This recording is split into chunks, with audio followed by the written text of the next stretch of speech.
अस्सलाम वालेकुम। वालेकुम अस्सलाम। आज का दिन कौमी यौम तालीम देख रहे हो ना? आज कौमी यौम तालीम है, ठीक है ना?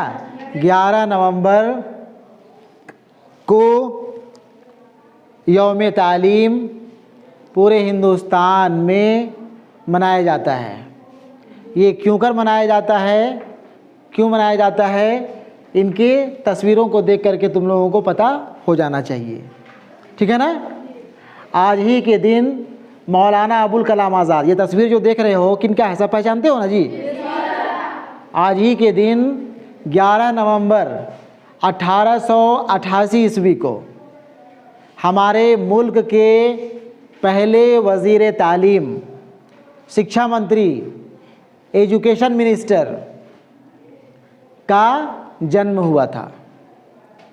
मौलाना अबुल कलाम आज़ाद 11 नवंबर 1888 को पाक जगह सऊदी अरब के मक्का में पैदा हुए थे, ठीक है ना? बाद में ये हिंदुस्तान आए और हिंदुस्तान आकर के हिंदुस्तान की तहरीक आज़ादी में, आज़ादी की लड़ाई में काफ़ी बढ़ चढ़ कर के हिस्सा लिया।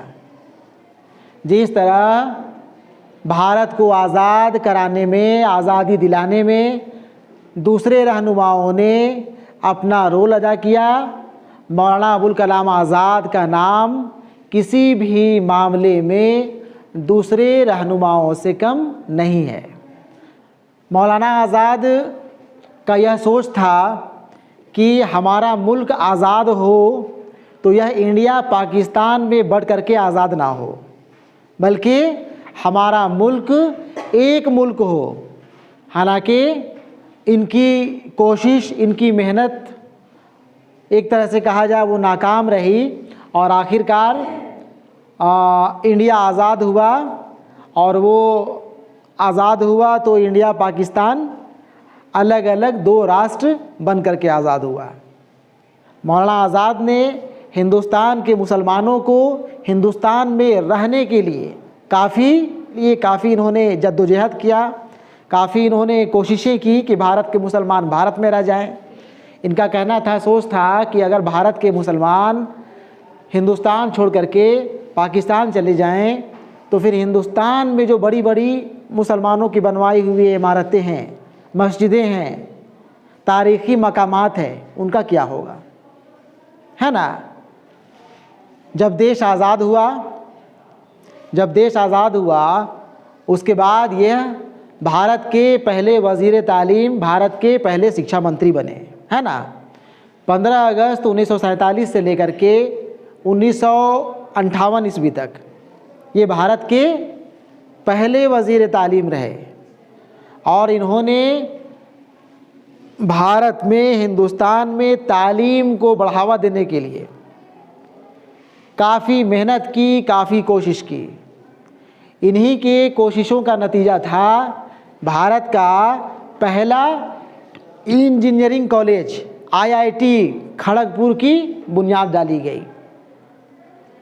यूनिवर्सिटी ग्रांट कमीशन, जिसे हम लोग UGC के नाम से जानते हैं, जो हायर एजुकेशन को बढ़ावा देने के लिए बनाया गया है, यह मौलाना अबुल कलाम आज़ाद का ही मेहनत का या सोच का नतीजा था कि उन्हीं के ज़माने में, उन्हीं के वक्त UGC का भी क़याम अमल में आया।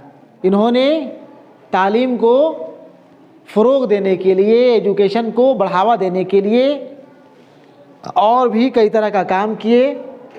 देखो, इन्हीं का एक कोटेशन है, तालीम हर फ़र्द का हक होता है जो इसे ज़िंदगी की नोशो नुमा की तरफ आमादा करके मुकम्मल इंसान बना देती है।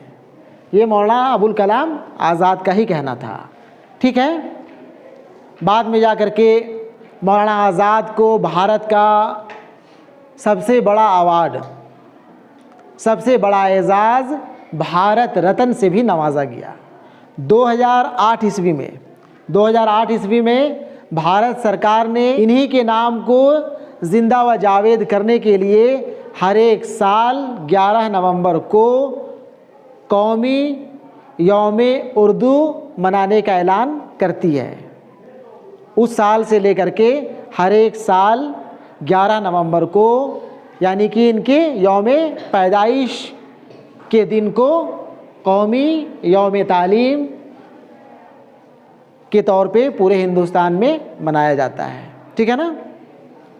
ठीक है। इसके अलावा और भी मौलाना अबुल कलाम आज़ाद के बारे में तुम लोगों को जानना चाहिए, अपने से भी कोशिश करो, है ना, कि इनके बारे में जहाँ कहीं से भी जानकारी मिल सकती है वो जानकारी लेकर के कुछ ना कुछ उनको जाने, उनको पढ़ें।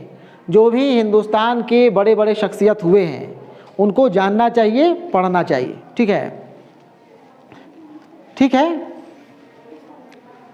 मौलाना आज़ाद के बारे में बस इतना ही। इसके अलावे जो भी और बड़ी बड़ी शख्सियतें हिंदुस्तान की हैं, है ना, उनके बारे में हम लोग वक्त ब वक्त बातचीत करते रहेंगे। ठीक है? शुक्रिया।